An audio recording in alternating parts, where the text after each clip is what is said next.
Si. Bonjour à toutes et à tous, bienvenue dans votre rendez-vous hebdomadaire cinéma. Cette semaine, trois films très différents sont à découvrir. Tout d'abord, Chien 51. Nous parlerons également de Deux pianos et surtout le film d'animation Marcel et Monsieur Pagnol.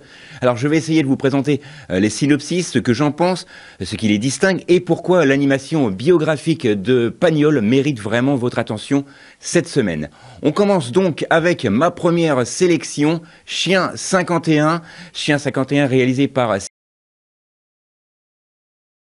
Adèle Exarchopoulos, mais également Louis Garrel et aussi Romain Duris et bien d'autres. Alors cette adaptation du roman de Laurent Godet, le film va se dérouler dans un futur dystopique autour de l'année 2045, dans une vision de Paris divisée en zones selon les classes sociales et où l'intelligence artificielle nommée Alma supervise la police et le contrôle social. Alors, lorsque l'inventeur de cette intelligence artificielle est assassiné, deux policiers, ça et là, incarné ici par Adèle Exarchopoulos et Zem, incarné par Gilles Lelouch, tout oppose, doivent mener l'enquête ensemble. Alors ce qui commence comme un film sur une enquête criminelle devient vite une exploration des inégalités et du pouvoir et surtout du contrôle technologique. Alors moi ce que j'ai aimé dans ce film, Chien 51, c'est d'abord l'ambition visuelle du film et la conception et ce mélange de polar et de science-fiction et surtout la critique sociale.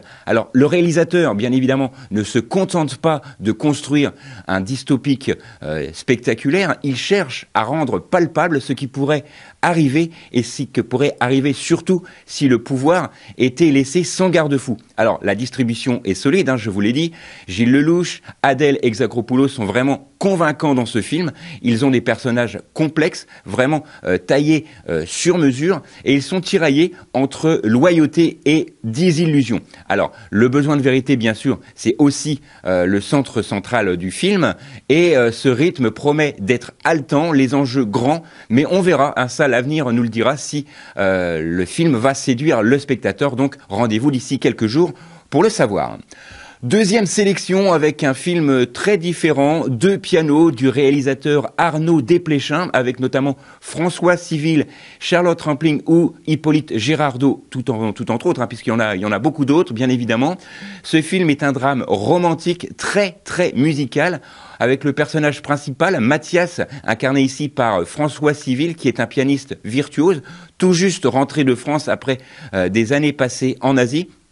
Et justement, sa mentor, Elena, va lui demander de donner une série de concerts à l'Auditorium de Lyon. Mais bien évidemment, tout ça va pas se passer comme prévu puisque son retour va être bouleversé par une rencontre entre un enfant qui lui ressemble étrangement et aussi par Claude, un amour de jeunesse. Alors, vous l'aurez compris, ce film permet une grande sensibilité. Desplechin aime mêler justement la musique, les doutes intérieurs et aussi les retours au passé. La musique sert ici de fil conducteur pour explorer ce que l'on laisse derrière soi, ce que l'on espère retrouver et les obstacles qui surgissent quand on s'y attend le moins et qu'on va tenter essayer de réconcilier nos rêves et nos responsabilités. François Civil change de registre totalement dans ce film, offrant une performance attendue, tandis que les noms comme Charlotte Rampling ajoutent une gravité et une élégance au film avec des décors somptueux. Piano semble construit vraiment pour toucher le cœur et c'est franchement réussi